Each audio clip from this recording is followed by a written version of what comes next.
He was actually a software engineer in CGD supporting CESM development. In 2020, he received his PhD in applied math at the University of Washington, with his dissertation focusing on how time integration errors affect the E3SM model's cloud physics. He spent the next 2 years at Columbia University working on developing CloudBoss, which is a data-driven cloud microphysics scheme developed using Bayesian inference to constrain process rates. In 2022, he joined the Pacific Northwest National Laboratory, where his research focuses on numerical methods for cloud microphysics and atmosphere-land coupling. Welcome. Thanks, Hugh. So today I'm going to be talking about work that I've been doing as part of this SIDAC project called Pascal. So this is a collaboration between applied mathematicians and domain scientists in a whole bunch of different areas.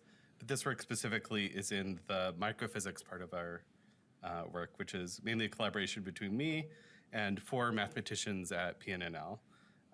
Justin Dong, Stephen Roberts, Chris Vogel, and Carol Woodward. So I just wanted to say I appreciate their contributions here.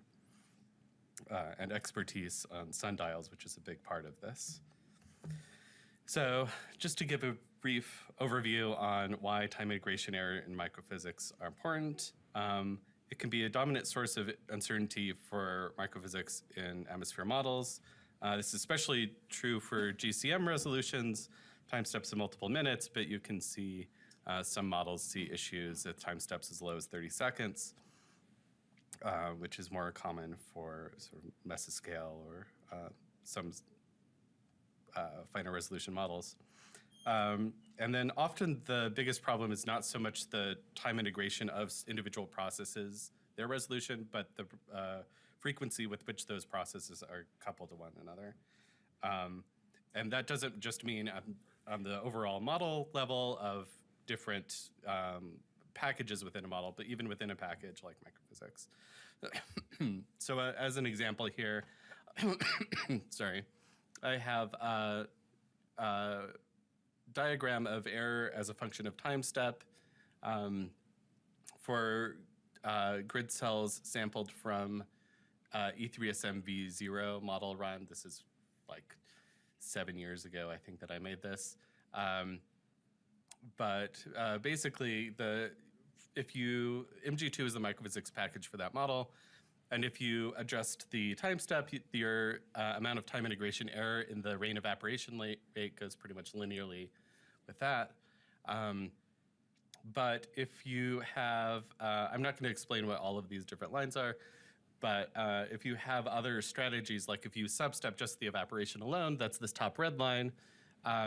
Actually, the error at the 300 second, which is the maximum time step shown here, is greater than the average evaporation rate itself for the sampled points. Like basically it's overestimating by a factor of 3 or so what the evaporation rate is. And you don't get a ton of improvement if you just substep individual processes. But if you decrease the coupling time step between evaporation and self-collection, for these cases, you get these green lines where you eventually you run out of improvement of the error as your time step gets very small, but you get most of the benefit. You can go down by a couple of orders of magnitude what the time integration error is. So that's just pointing out that coupling is often the issue rather than individual processes. And then this also not only affects process rates, but like the kinds of mean values that we often care about in climate modeling. This is from a diagram I have from a series of short runs that I did with E3SM v1 about 5 years ago. And again, I'm not going to explain all of these because I don't have a ton of time. But essentially, these are different time stepping strategies. And what I'm plotting here is a time series of the first few days in the model, what the large scale precipitation rate is. So all of these start with the same initial conditions, so they're correlated, and then after 10 days, they start to sort of desync from each other. But in this initial few days, you can see there's this really big systematic error. Basically, this like black, blue, and yellow lines at the bottom have the default time step or something close to it. This orange-yellow line near the top has the entire model time step turned to 10 seconds, has about a 30% effect. And the red lines are from just changing the microphysics time step. That's about a third of the effect. So it's pretty substantial. So now, how is time integration in microphysics usually done? So I'm going to oversimplify, give sort of the worst version of what you can do in a sense, or the simplest, at least. So let's say we have an atmospheric state Y. Let's think of it as a vector that includes all of the temperature, humidity, hydrometeor concentrations at every level. It's just the whole state. And let's say that the rate of change with respect to time is given by two sets of processes which are encapsulated in this f and g function. So pretty standard thing that you would do, particularly in climate modeling and a lot of atmosphere models, is you would do sequential splitting between those two processes. And then by default, if you didn't have a reason to do something else, you'd just use forward Euler for each of those. So these equations at the bottom, basically what I'm doing is I say, okay, if we have this initial state, which I have denoted by yn, I add the effect of one process multiplied by the time step to advance due to that process, which is denoted by f here.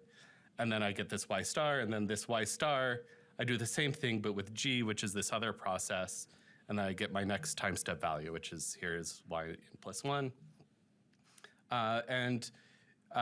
This could be any sets of processes in the model, but within the microphysics, this would be something like F would be all of what I call the local processes, everything that just occurs within a single grid cell, and then G would be transport, mainly sedimentation in the case of microphysics. So each of these steps is a forward Euler step. You just have the rate multiplied by delta t and you add it in. It's a forward Euler. And then splitting in this way, it's so common to do this that we just call it sequential splitting a lot of the time in atmospheric modeling. On the math side, they would call it Lee-Trotter splitting, because there's actually a lot of different ways that you can do sequential splitting. And this is just one of the simpler ones. So there's a bunch of downsides to doing it this way. And I should say, I was being a little unfair in saying that the previous slide was like the standard way of doing things, because in almost every scheme you get some exceptions, the things involving like substepping or using implicit methods in certain cases. But for this basic way of doing things that people start with, there's a number of issues. The first one that mathematicians notice is the order of accuracy is first order with these. So if you have more sophisticated second order or higher order methods, those will scale quadratically or at some higher power of the time step what the error is. So if you have a second order method and you have the time step, your error goes down by a factor of 4. And those tend to be more accurate over a pretty wide range of time step sizes. Forward Euler is also explicit, so it's not as stable or efficient for stiff problems. Most schemes just use limiters to avoid having crashes if you're taking long time steps. So this is especially critical in the climate modeling arena where you're doing very long runs and you can't afford to have the model crash anywhere on the globe for that entire time. So you just say, well, if the rate seems too ridiculous, just clip it. If it would produce negative values that should be positive, then just clip it to the value you get to 0, for instance.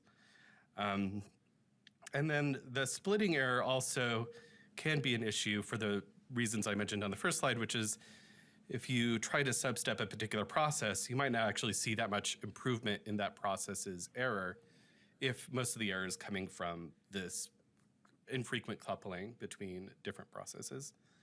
And then finally, it's just not a lot of monitoring of the error that comes with this intrinsically. So you have to sort of manually look through the output and sort of decide at a certain time step, does it look like it's being very accurate? As long as the model doesn't crash, which if you have strong limiters, it may never crash, regardless of how big the time step is.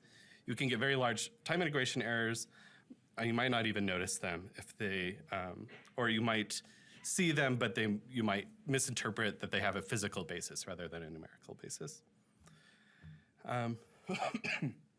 So in order to try to improve things, we first have to tackle kind of the software engineering reasons why people don't branch out a lot or why they typically default to these simple methods and then only test other things if they're very motivated to. And it's basically ease of implementation. It's much faster to just code that up in Fortran, forward Euler, and sequential splitting than almost anything else you can do. So to use the implementation of new methods, we developed this kind of alternate approach software-wise. So typically, if you have a microphysics scheme, you'll have host model. It talks to microphysics package, and that package might be divided up into maybe like a driver or interface routines that broadly schedules, like, okay, what are all the process calculations, how do we apply limiters, all that sort of thing. And then lower down, there's the functions that calculate the actual process rates, or do utility functions like estimating like particle sizes, for instance. So what we've switched to is having this more generic code called SPAECIES here that has flexibility to do things that a lot of different microphysics drivers do. It still talks to the same microphysics process and utility functions. Under the hood, you can have this as Fortran, although for the simple models we used, it's just easier to convert everything to C++, which is what this is written in, I should say, rather than having to set up a build with multiple languages interacting. But you could have this just call a Fortran library from an existing scheme. And then it also talks to an external time integration library. And it basically handles the job of packaging those functions that tell you what the rates of change of all the variables due to the processes are, packaging them in the way that the external time integration library can use. And in this case, that external library is SUNDIALS. This is developed primarily at Lawrence Livermore National Labs. And that's why I'm grateful for my 4 mathematician collaborators on this. Specifically, we've looked at the additive Runge-Kutta interface, which has a huge variety of methods that we can use. And once we had this a model set up this way, we could just swap out those methods and rapidly test like a dozen different things. So now I'll get into what the model is that we've done these tests in. So to evaluate these methods, we start with a simple rainshaft model. We're in the process of expanding it to cover more processes, but initially we wanted relatively few so that we could like mathematically analyze what was going on easily. So this is just a rainshaft model with sedimentation, evaporation, and self-collision. And these parameterizations are taken from P3 as used in E3SM v3. That's quite an old version of P3, but most of these processes have not changed significantly, is my understanding. The ice is a different story. But because we're interested in this primarily from the perspective of improving E3SM, which uses very long time steps, very coarse grid, obviously, as a GCM. It also has a higher resolution version, which has been known, at least until recently, as Scream. I think they might be rebranding that. And that's a 3-kilometer global model that uses a 100-second time step. But even there, that's on the order of minutes, so it's not immune to the issues with taking very long time steps for the microphysics. Anyway, so we take this spatial discretization from currently the low-resolution version of E3SM, same grid, and we take the initial and boundary conditions from an actual E3SM run, which is useful if you're trying to say this is representative of conditions in the model, and so this rainshaft model results are relevant to the larger model. It also has some downsides that we'll get into later. And this is a 1,000-column sample. There are occasionally outliers when we've swapped out which 1,000 samples we use, but generally nothing major changes. So we think 1,000 is enough. And these are all columns that we picked without ice, and we're just looking below the cloud base. It's pretty much all like stratocumulus. This is supposed to be where large-scale precipitation is dominant. There are some columns of deep convection active, but that's handled completely separately the way 3SM is done.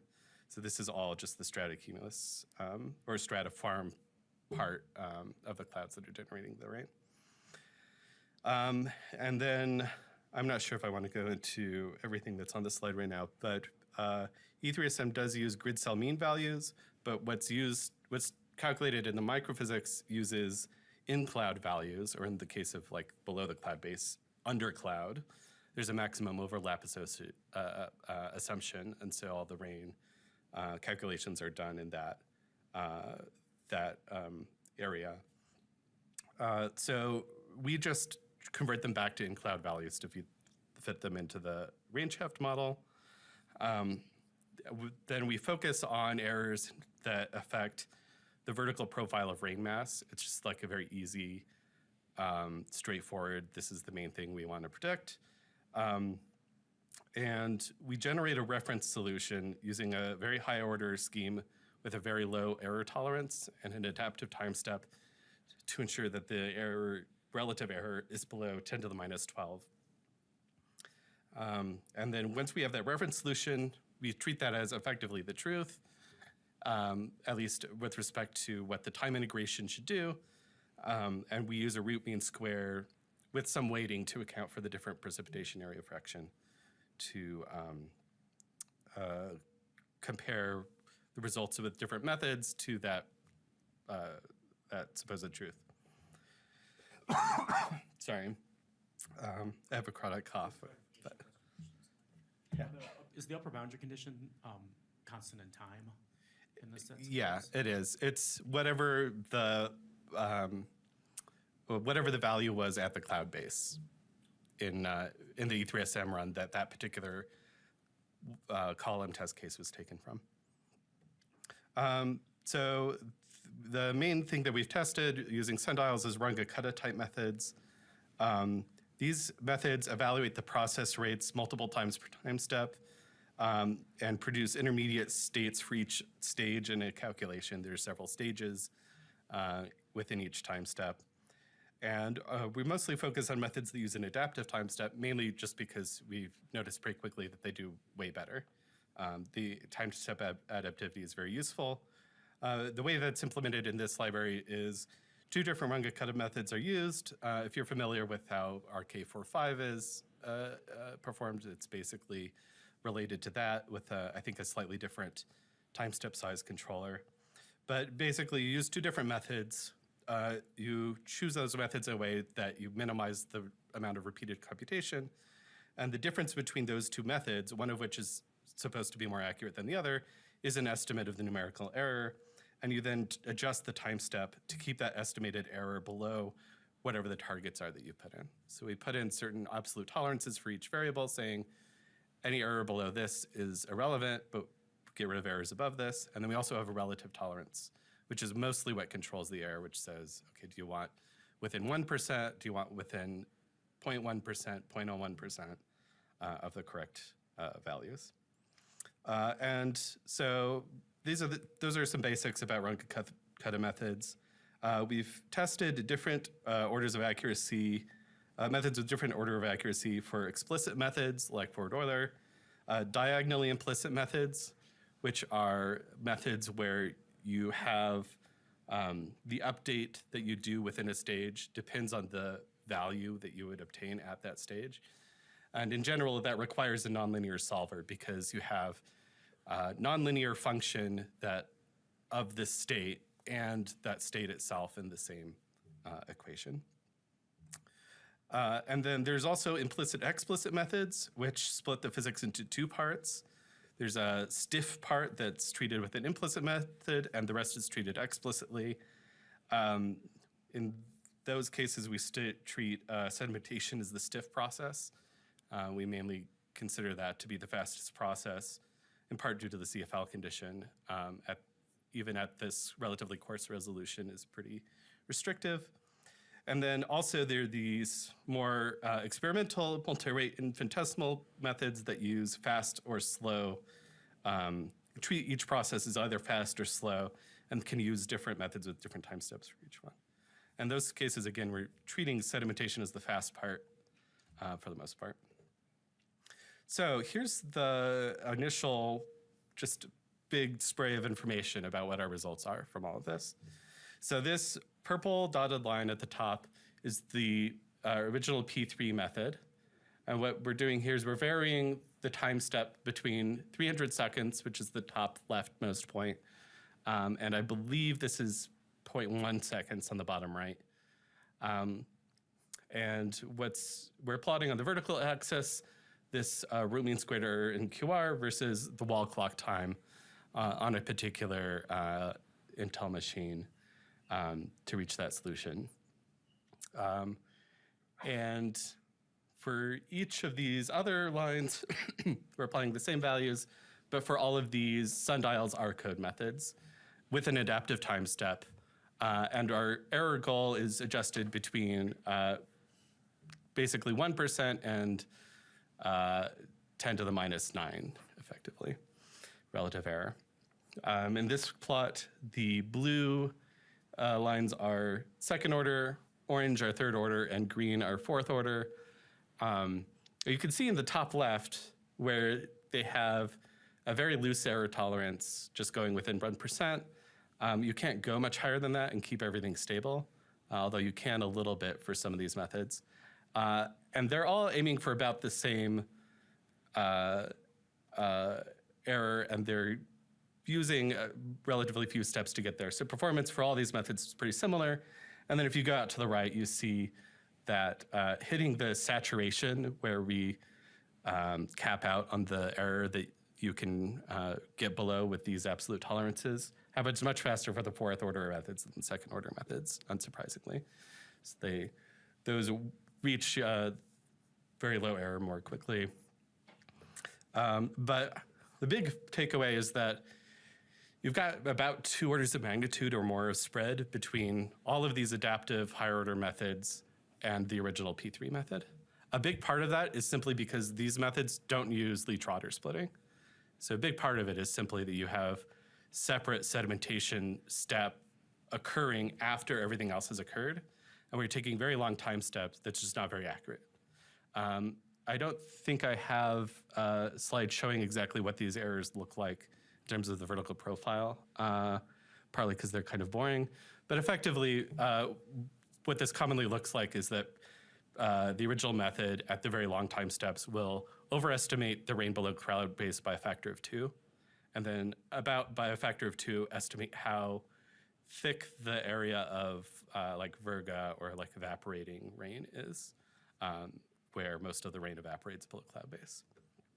So it's just overestimating the amount that doesn't either fall out or evaporate. And I think this is basically repeating what I said.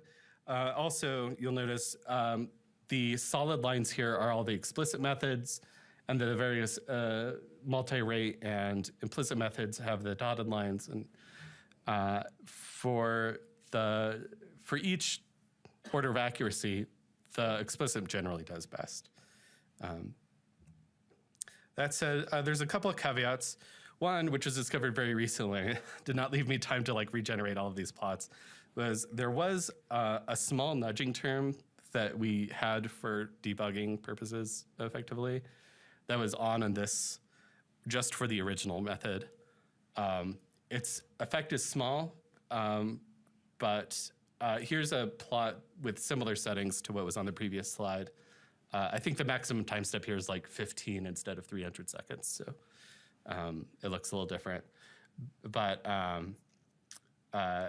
yeah, this basically has that bug fixed. It doesn't change much. You have to change the time step to be pretty low in the original P3 for that error to affect anything, but just so you're aware, that error affects most of the slides I have here. And then the other thing, which is less of a caveat, was more of just like a odd observation. A lot of the data we get from E3SM is pretty bad because part of this is feedbacks where the microphysics errors themselves contribute to bad inputs to the microphysics on the next time step. Part of it, I think the major part of it is just interaction between micro and macro physics does not sync up what it thinks the cloud fraction should be with the mass, or rather the rain fraction that's derived from that cloud fraction gets out of sync with what the rain mass is. So for instance, rain can advect into a neighboring grid cell, and there's no cloud there, and so you have finite rain mass in 0 area, which is not good. That's more of a concern for the higher resolution. For this low resolution, the big issue is just changes in time. So you can have the cloud evaporate completely before all of the rain that it produced has time to hit the ground, or it can be depleted by the rain production itself. And then that cloud is gone, and so it decides that the rainy area is 0, even though there's still rain present. The reason that this doesn't crash the model is that there's a limiter that puts a bound of like 10 to the minus 4 as the rain area fraction. But if you separate out where that limiter kicks in, like where there's a real desync between the mass and the fraction, you see really different behavior in the columns. So here I'm showing the same slide I had earlier, but on the left I have unclipped columns where we don't have this issue, and then on the right I have in this case, around 8% of columns that do have this issue. And you see, when you don't have these sort of pathological inputs, which involve like really high rain concentrations because of the small area that it's compressing the rain into, not only do you still have this like 2 orders of magnitude-ish benefit, but also even the fastest, like P3 at the 300-second longest time step that we can use for these short runs, it is still not any faster than using these second-order methods with the adaptive time step. The adaptive time stepper is just really good at figuring out what the bare minimum time step it needs is for substepping, whereas the original code, it still has to do some substepping to deal with the CFL condition for sedimentation. And then it also has various limiter codes and calculations that don't have to be done for the SUNDIALS because the adaptive code is very good at keeping things stable without limiters. And between those two things, you can basically get a speed up for free, even over the really long time step version. However, where you do have this clipping, the adaptive time step needs a really fine time step to deal with these really high process rates that are very sensitive to changes, with the initial conditions having like ludicrously large gradients and amounts. And so you see this big slowdown here. So if I go back a few slides, this is basically the average of that, of most of the columns being just flat out better, and then a few columns being still more accurate, but slower with the adaptive time step Runge-Kutta. And so it sort of averages out in the middle. So that's less relevant if you have a model with a time step of more like 30 seconds to a minute, or even smaller, but it's a big issue in Earth system modeling that you often have these kind of wild states because of how complicated the interwoven parameterizations are. And then just talking a little bit more about the benefits of adaptivity. So here I have similar plot on the right, but what I'm varying here for the SUNDIALS methods is just the time step. So we fix the time step, get rid of the adaptivity, and instead of using this like adaptivity with the relative tolerance. In that case, you see, you have to have a pretty fine time step to get any benefit. In fact, on the left, this is showing error as a function of time step, and you see it's around 1 second, basically, where there's really a benefit. So the adaptivity is really necessary to take these longer than 1 second time steps and actually get any benefit here. Another thing that's interesting is for the implicit methods, which are these dashed lines, there's so many fewer points because if we use the same settings we had before, a lot of the runs crash. And the implicit method is more stable from a time stepping perspective, but the nonlinear solver can have a lot of issues and it has to sort of be tuned up if you have the really large changes of state that it can't kind of resolve by just shrinking the time step. So we actually think we can get rid of a lot of those like crashes just by retuning what the nonlinear solver's like parameters are, but just something to keep in mind. Another thing I want to just point out briefly about the time stepping. So this is a plot for a particular column that we picked arbitrarily. We've looked at a lot of columns. They all look somewhat similar to this. So this is the predicted upper limit for the time step based on CFL condition as a function of time for this column being run out for like 1,000 seconds. And so the formula used by P3 is this largest value. The dotted line here is the CFL that you'd get from looking at the characteristic speeds from kind of a finite volume perspective if you're using like a good enough method type advection scheme. And then this dotted line is that is blue that you can sort of see there is the eigenvalues of the Jacobian of the process rate function. So it's effectively another way of just trying to get at what are the linear timescales or the maximum linear timescale in there. And then this yellow line here is the time step picked by SUNDIALS. So it's basically zeroing in on like exactly what the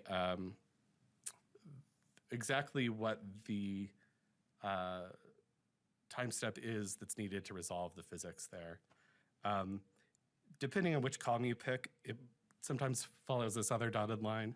It generally picks a shorter time step than P3, but it is, than P3 uses for the sedimentation. But it is not quite always the case. And also, I think this is basically the reason that we get a lot of the benefits of using these SUNDIALS schemes. One thing that we were interested in, so we trusted these partitioned methods, like the implicit explicit or the MRI scheme, because we thought they would help. Like these are more complicated schemes, we wouldn't just use them for entertainment value. Well, some of the mathematicians might, but, but I wouldn't generally. So what we thought was that we could separate these, there's three processes, at least one of them's got to be much faster, much slower than the other. And so then we can partition things out in such a way that we separate the fast and slow processes and maybe get some benefit out of adapting the resolution to the particular process.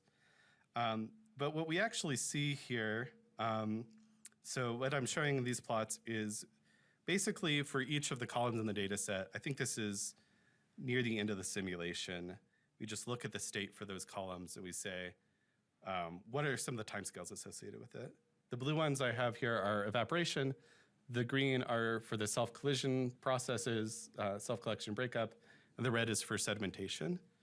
And the sedimentation tends to have a pretty wide spread because that top one's the CFL condition, and the bottom one is based on the gradient of QR and is more tied to like intrinsically what's the time scale as opposed to taking into account the vertical grid.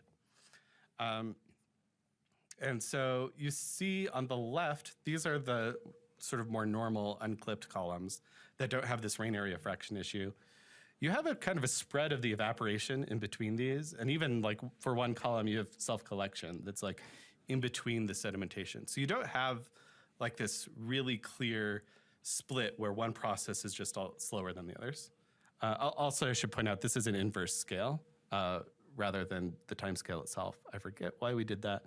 But so the CFL there is that top red line, and that's what's basically limiting the time step, kind of unsurprisingly. If you made the grid fine enough, you can make that arbitrarily large, or the time step you need arbitrarily small.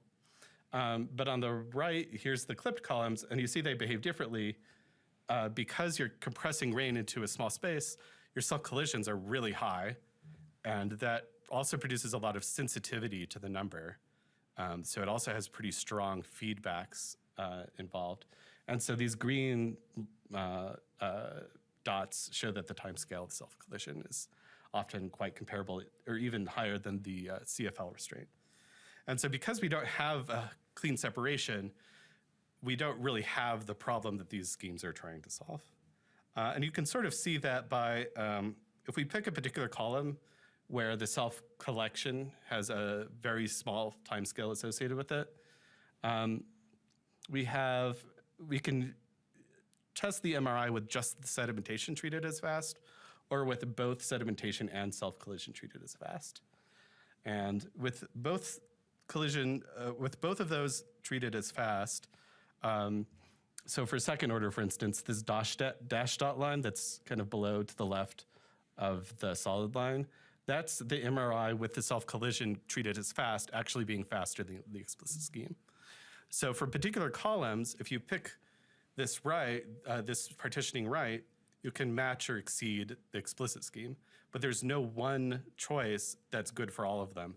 And so it tends to do a little bit worse than the explicit because there's just some overhead associated with using that, and it's not consistently giving a speed up.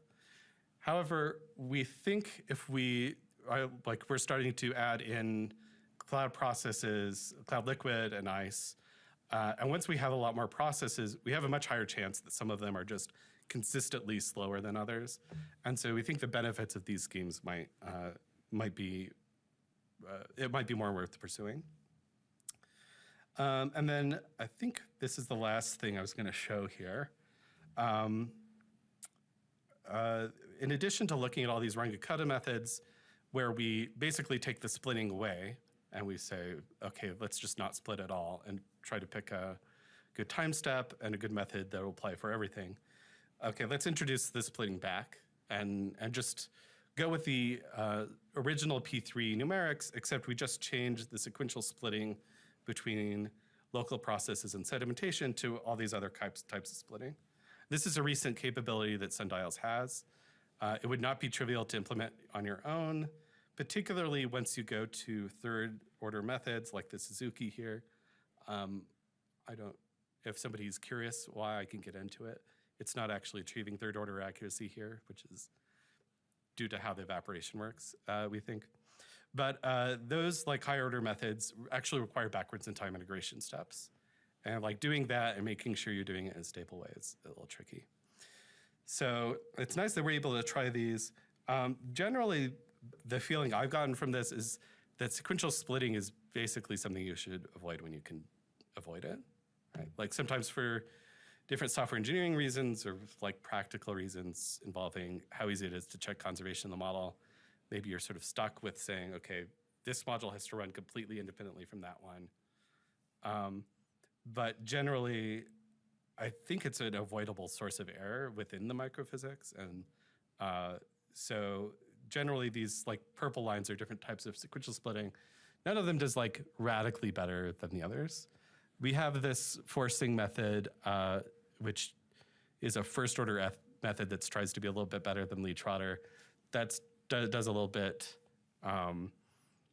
actually worse than P3 at small time steps, which was entertaining. String splitting, which is probably the best known higher order or second order splitting method, actually probably does the best across most cases here. But there's not really a clear winner that does better than P3 at the really coarse time steps that we take with climate models.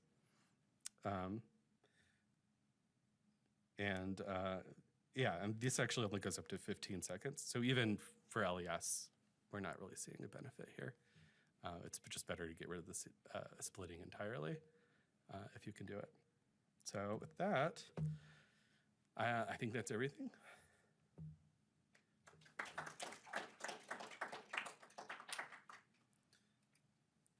Okay, we have time for questions.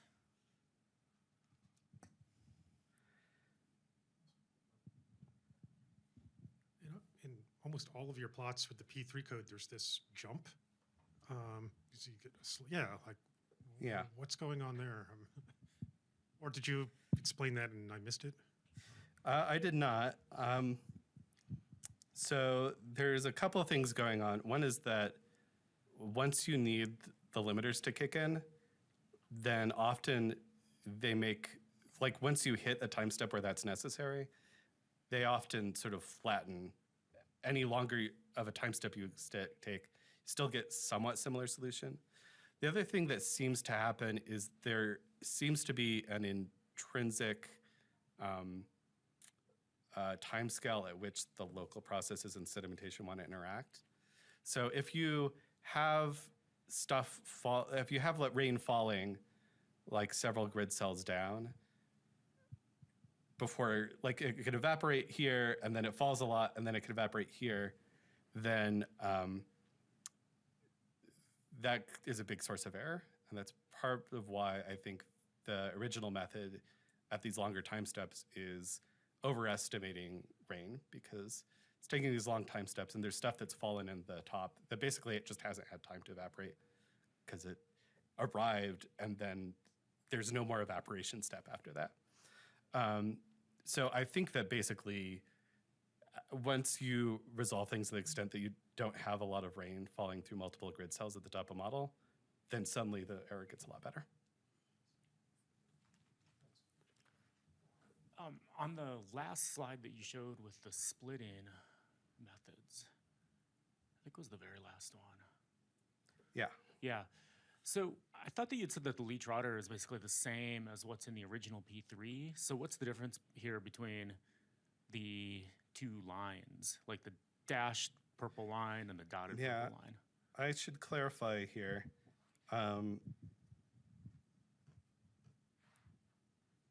Actually, I need to, I would have to check with the postdoc that did, this is technically a different project that did this, but they used it using species, so that's kind of why it's stacked on the end here.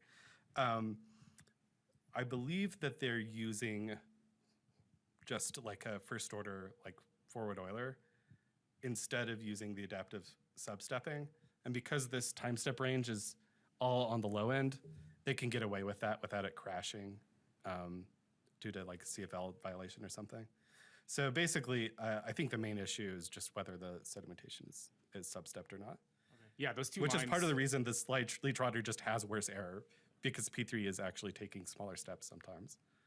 Okay. And as you go to higher, smaller time step, longer wall clock time, looks like those lines almost sit on top of one another anyway. So yeah, if that makes sense. Yeah, I should say it's a first order method for the first order splittings. They use a second order method for the string splitting, just so that you would be able to see kind of second order convergence on this plot. So my understanding is really what you're driving at for applications is to remove the time step dependence in the result and to get accurate results. Okay. That's what I'm aiming for. Where is that going to be here in these plots? Because, okay, how much time do you want to spend in the process versus where do I get to the point where there are other errors in the modeling system that dominate this and I can ignore? Yeah, it's like, I don't know, here's a good example. So one thing I would say is that if you can express what your goal is as like a relative error, like I want to be within 1%, that's what the SUNDIALS here is aiming for. So those blue dots are. You can see the original method at this high of a time step, having over 2 orders of magnitude difference means you have 0 digits of accuracy, right? You have basically that you can only get that result if the amount of rain present is like more than twice as high as it should be over a significant part of the domain, right?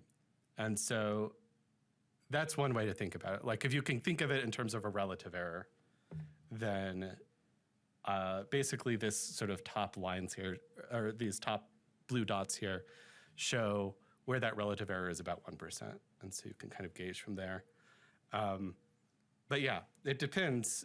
I don't think that there's ever like a single unambiguous, uncontroversial metric for like what your error goal is. But I would say within 1%, the time migration error at that point is less bad than the spatial discretization error for this course, than the parameterization structural and parametric error probably. Those are probably all at least a few percent to a few times, like changing the result. Yeah. And that's the advantage of working on GCM sometimes is the bar is very low for an improvement. Like 1% error, mathematicians that I work with are aghast because they do some fusion thing where they demand like 10 to the minus 4 relative error or something. So this sequential splitting issue, it shows up in all the physics and even between the physics in a lot of models, from certainly E3SM and in fact, how they order them, and they use the results of the previous physics for the next physics components. Are you planning to move on to other places in the physics that have these issues? Yeah. So it's not, I'm showing the microphysics team within our SIDAC project. We do have people working more on the other cloud physics like CLUB or SHOCK within E3SM and with across parameterization considerations.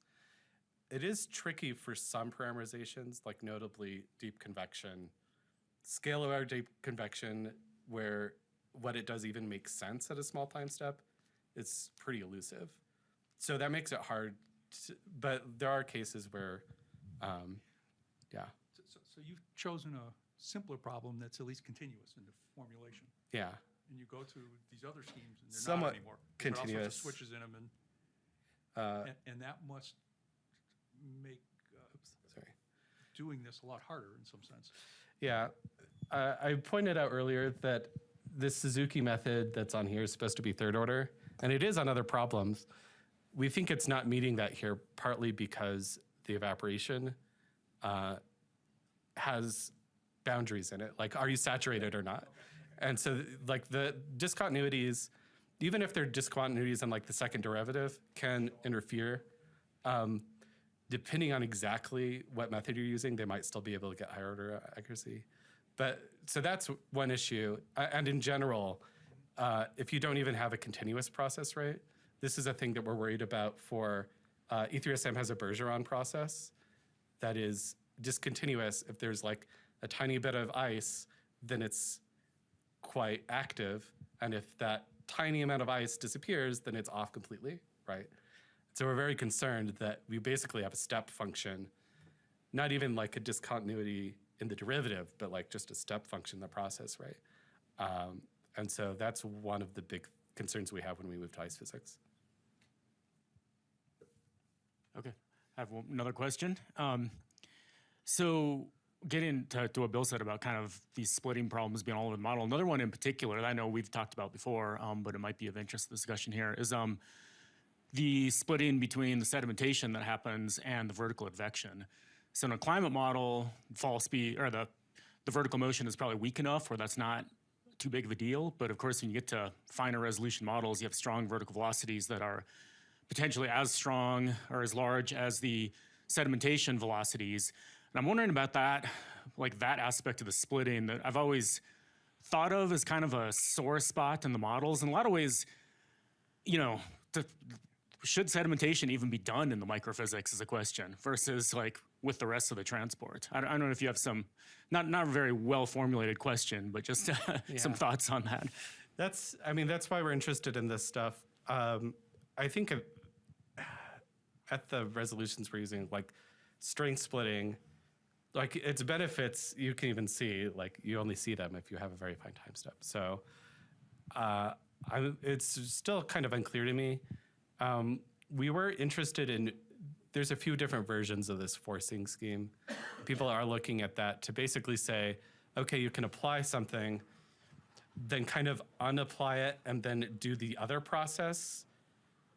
Sort of, dribbling is somewhat similar to this, but like you're re-adding a process that's calculated earlier, but then doing it together with another process and trying to capture those interactions. That's something we're interested in purely because that doesn't require a whole model structure redesign.